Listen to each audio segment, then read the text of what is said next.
this, I really should have a video of this. If I talk about this again, I'll get a video from her and do that. The sort of phenomena she's interested in is BZ reactions. I always have to read out the names because the Russian names don't trip off the tongue. Beluzov and Zabotinsky, the pupil of Beluzov, called the BZ reaction, which is a non-equilibrium thermodynamic system, which, when it's under excitation, will produce these absolutely extraordinary patterns, which again became sort of rather so what things, very beautiful, but they didn't immediately seem to have very much consequence. The one in the top left is Zabotinsky in 1971, so this is his own illustration of the paper he co-wrote, and the other ones are just popular images trawled from the web, and they become decorative favourites. They appear in various places, including, I'm sorry, there's an image I downloaded from the web, in the carpet in the Marriott courtyard in Chapel Hill. I've now taken a good photograph, which I haven't been able to download, but you might just be able to, no, you can't see it all. There's an absolutely terrific, this has got annoying squares, but there are BZ reactions done with patterns of the carpet here.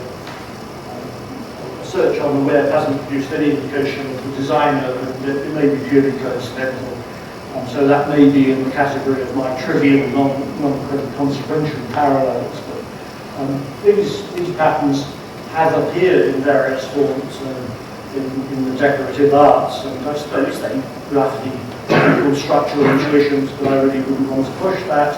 On the other hand, the relationship of this to Alan Turing's famous and now much looked at discussion, the chemical basis of morphogenesis in 1952, is distinctly non-trivial. And this is Turing himself with some computer imaging of his discussions of the chemical basis of morphogenesis.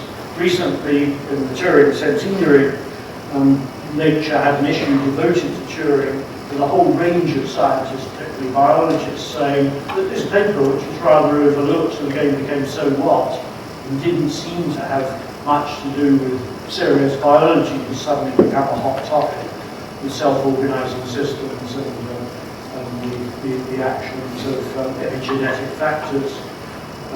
So one of the things I said yesterday, you never know when something which looks a bit to the side, a bit inconsequential, a bit casual, suddenly becomes cogent.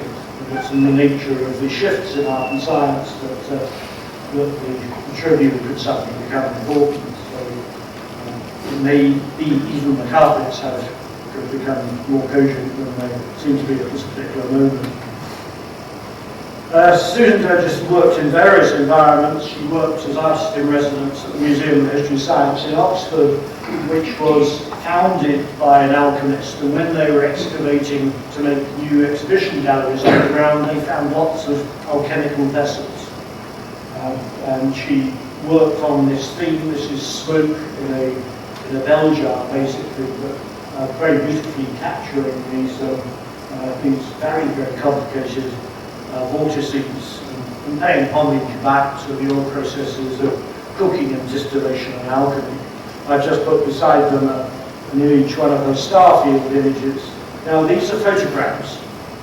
The way they're made is that she will take a huge slide, often 8 feet by 2 feet or other dimensions, and put them just under the surface of the water at night, and she will then flash through and take the image that comes out. It's a photograph, it's direct, there's no lens involved. It's a direct recording on photographic emulsion. In these ones, the stars appear as well as the water. She spends time in Japan. You can imagine that Japanese Zen gardens and Japanese screens are not far behind these. And I've just put the two Leonardo ones in. Again, she didn't know the illustrations of the Codex Leicester, but she certainly knew the Windsor drawing, which is very famous. A series on frogs, looking at frog spawn and toad spawn developing in a vessel and systematically. Again, these are photographs. She puts the paper underneath the underneath the vessel or the vase and lights through. This is a young frog creating these extraordinarily beautiful sets of waves. And she reads on chaos theory, she reads James, if that's the right name, etc., and reads about periodic motion. So this is exactly the opposite of Andy Goldsworthy, who doesn't want to know any of this material at all. A cloud series, again with these wonderful concentric ripples, and Leonardo investigated the ability of ripples to pass through each other, as it were, or to move, and concluded that the surface of the water was stationary, because it's a wave forward, it doesn't involve the flow of material. And one of her earliest works, in the River Tor, which she lives by in Devon, again photograms. This is clipped. This is a detail. It's an 8 foot by 2 foot one, so the proportions are slightly wrong. Deliberately done slightly human proportions. Standing waves, which you simply don't see. But an extraordinary sense of a sort of cellular pattern, a textile pattern, and deliberately working in something which is scaleless, but actually originates on a very precise scale. Anyway, there's a small commercial for Susan Burgess, so I hope you will look at. So you've got a very nice website, DERGES. It's a Devon name, it's a West Country name. Yeah, you're certainly recommended what is an elegant and objective website.